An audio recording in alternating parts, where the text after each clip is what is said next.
నార్సింగి పరిధిలో ఒక అమ్మాయిని ఒక వ్యక్తి వైజాగ్ సంబంధించిన వ్యక్తి అనుకుంటాను అతను మోసం చేశాడు, నన్ను వాడుకొని వదిలేసేసి వేరే పెళ్లి చేసుకున్నాడనే కంప్లైంట్ మీద మా వాళ్ళు కేసు రిజిస్టర్ చేసి ఆ కేసు దర్యాప్తు భాగంలో అతను ఉన్నటువంటి ప్లేస్కి సెర్చ్ కోసం అంటే వాని అప్రహెన్షన్ కోసం వెళ్ళినప్పుడు అక్కడ అబ్బాయి దొరికాడు. ఆ అబ్బాయి పేరు సంపత్. వాళ్ళకు సంబంధించిన బ్రదర్ ఇల్లు షణ్ముఖ్ అని, అతను ఒక యూట్యూబర్ అని చెప్పి తెలిసింది. వాళ్ళ ఇంట్లో వాళ్ళ బ్రదర్ ఉన్నప్పుడు అతన్ని పట్టుకోవడం జరిగింది. దీనికి సంబంధించినటువంటి అమ్మాయికి సంబంధించినటువంటి 420, 376 కేసులతో పాటుగా సెర్చ్ అండ్ సీజర్లో భాగంగా దొరికినటువంటి ఎన్డీపీఎస్ కంటెంట్కి సంబంధించిన సెక్షన్లతో పాటుగా కేసు చేసి రిమాండ్ చేయడం జరుగుతుంది. సార్ సెర్చ్ సమయంలో అక్కడ షణ్ముఖ్ కూడా ఉన్నాడు. అది ఇంకా వెరిఫికేషన్ చేస్తా ఉన్నాము. ఇన్వెస్టిగేషన్లో నెక్స్ట్ వచ్చిన దాన్ని బట్టి ఫర్దర్ ఎవిడెన్స్ అదంతా ఇంకా ఇన్వెస్టిగేషన్ జరుగుతూ ఉంది. అదంతా మీకు క్లారిటీగా ఇన్వెస్టిగేటింగ్ ఆఫీసర్ తోటి కరెక్ట్గా అనుకుందాం. లేదు ఇప్పుడు ఇంకా మేమంతా విచారణ దశలో ఉంది కాబట్టి తర్వాతనే అన్ని డీటెయిల్స్ చెప్తాం. Okay, right, thank you. Hello guys, welcome to our channel. This is Teja. Right now మనం నార్సింగ్ పోలీస్ స్టేషన్ దగ్గర ఉన్నాం. So Bigg Boss fame Shanmukh Jaswanth. So ఇతను మార్నింగ్ పోలీసులు అరెస్ట్ చేశారంటూ కూడా ఒక వార్త అయితే న్యూస్లో బాగా వైరల్ అవుతుంది. సో ఈరోజు ఇక్కడికి వచ్చిన తర్వాత తన గురించి కొన్ని విషయాలు అయితే తెలుసుకోవడం జరిగింది. ఏంటంటే షణ్ముఖ్ జశ్వంత్ అలాగే వాళ్ళ బ్రదర్ సంపత్ వినయ్ వీళ్ళిద్దరూ కూడా గంజాయితో రెడ్ హ్యాండెడ్గా పోలీసులకి చిక్కినట్లు వచ్చిన సమాచారం ఇప్పటి వరకు. అయితే తెలియని విషయం ఏంటంటే షణ్ముఖ్ వాళ్ళ బ్రదర్ సంపత్ వినయ్, సో ఇతను గత 10 సంవత్సరాల నుంచి ఒక అమ్మాయిని లైంగికంగా వాడుకుని పెళ్లి చేసుకుంటానని నమ్మించి తనని మోసం చేసి దాని తర్వాత ఒక ఫేక్ ఎంగేజ్మెంట్ అనేది క్రియేట్ చేసి, అంటే 2 ఫ్యామిలీస్ కూడా కూర్చుని ఒక ఎంగేజ్మెంట్ కూడా చేసుకున్నారు. అంటే ఈ ఎంగేజ్మెంట్ అయ్యి 3 సంవత్సరాలు అయి ఉంటుంది.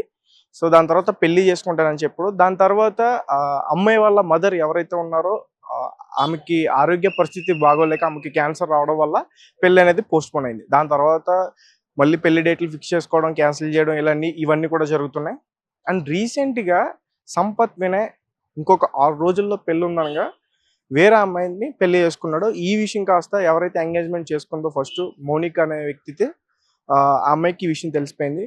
సో ఆ అమ్మాయి వెంటనే కూడా నార్సింగ్ పోలీస్ స్టేషన్కి వచ్చి ఫిర్యాదు చేయడంతో వీళ్ళు వెంటనే ఎక్కడైతే షణ్ముఖ్ ఫ్లాట్ ఉందో సంపత్ వినయ్ని, షణ్ముఖ్ జశ్వంత్ని వీళ్ళిద్దరిని కూడా అక్కడ రెడ్ హ్యాండెడ్గా పట్టుకున్నారు. అండ్ దీనికన్నా ముందు షణ్ముఖ్ ఫ్లాట్కి ఈ అమ్మాయి ఒక కానిస్టేబుల్ని తీసుకుని వెళ్ళడం జరిగింది. వెళ్ళినప్పుడు కూడా వీళ్ళు రెడ్ హ్యాండెడ్గా అక్కడ గంజాయి, వీడు అలాగే కొన్ని డ్రగ్స్ కూడా అక్కడ ఉన్నాయని చెప్పేసి కూడా చెప్తున్నారు. ఆ క్లిప్స్ కూడా కొన్ని అయితే ఇప్పటి వరకు బయటకు రావడం జరిగింది. అండ్ మనం చూస్తున్నాం ఇప్పటి వరకు అయితే మౌనిక్ అనే వ్యక్తి ఇంకా ఈ నార్సింగ్ పోలీస్ స్టేషన్లోనే ఉంది. ఇంకా విచారణ అయితే జరుగుతుంది.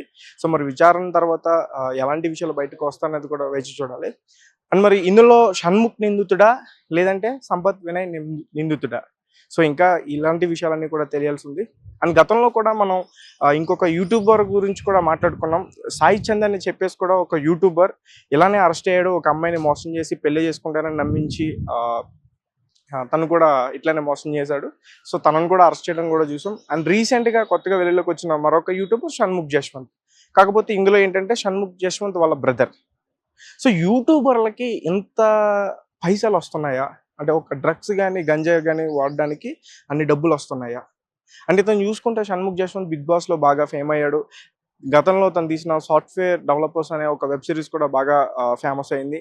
అండ్ రీసెంట్గా కూడా ఒక వెబ్ సిరీస్ కూడా తీసాడు, అది కూడా బాగా వైరల్ అయింది. సో ఇవన్నీ చేసుకుంటూ అతను ఇంత ఫేమ్ తెచ్చుకుని, ఎంతో కష్టపడి ఎంత ఫేమ్ తెచ్చుకున్న అతను ఒక్కసారికి ఈ ఫేమ్ అంతా కూడా పోయింది.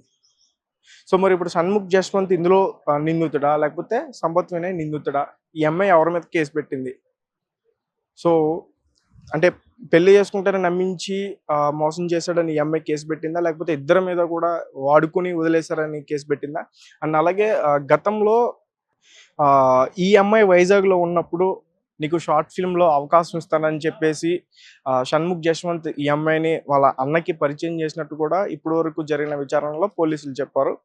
అండ్ ఇప్పటి వరకు కూడా ఎవరు నిందితుడు, మరి షణ్ముఖ్ని అరెస్ట్ చేస్తారా చేయరా, వీళ్ళ అన్నయ్య ప్రధాన నిందితుడా లేకపోతే షణ్ముఖ్ నిందితుడా, ఇవన్నీ కూడా విషయాలు తెలియాల్సి ఉంది. సో అమ్మాయిని పెళ్లి చేసుకుంటానని మోసం చేసినందుకు ఇతనికి ఎలాంటి శిక్ష పడుతుందని కూడా మనం చూడాలి. అండ్ షణ్ముఖ్ జశ్వంత్ వాళ్ళ ఇంట్లో ఈ డ్రగ్స్ కానీ గంజాయి కానీ ఇవన్నీ దొరికినాయి కాబట్టి మరి అతనికి కూడా శిక్ష పడే అవకాశం ఉంటుందా లేదంటే అతను వదిలేస్తారనేది కూడా చూడాలి. అండ్ రీసెంట్గా కూడా షణ్ముఖ్ జశ్వంత్ ఒక కేసు విషయంలో, ఒక యాక్సిడెంట్ కేసు విషయంలో, డ్రంక్ అండ్ డ్రైవ్ విషయంలో కూడా దొరకడం అందరికీ కూడా ఇది అంతా బాగా తెలిసిందే. అండ్ రేవంత్ రెడ్డి గారి ప్రభుత్వం కూడా ఇప్పుడు ఈ సినిమా ఇండస్ట్రీ మీద బాగా సీరియస్ అవుతున్నట్టు తెలిసింది. ఎందుకంటే గతంలో కూడా నవదీప్ని కూడా అరెస్ట్ చేయడం కూడా చూసాం మనం, పోలీసులు తీసుకుని విచారణ చేయడం కూడా మనం చూసాం. అండ్ ఇప్పుడు మరి ఇతన్ని అరెస్ట్ చేస్తారా, ఇతనికి శిక్ష పంపిస్తారా, జైలుకు పంపిస్తారా, ఇవన్నీ కూడా మనం వేసి చూడాలి. కెమెరామెన్ హరితో తేజ, రెడ్ టీవీ.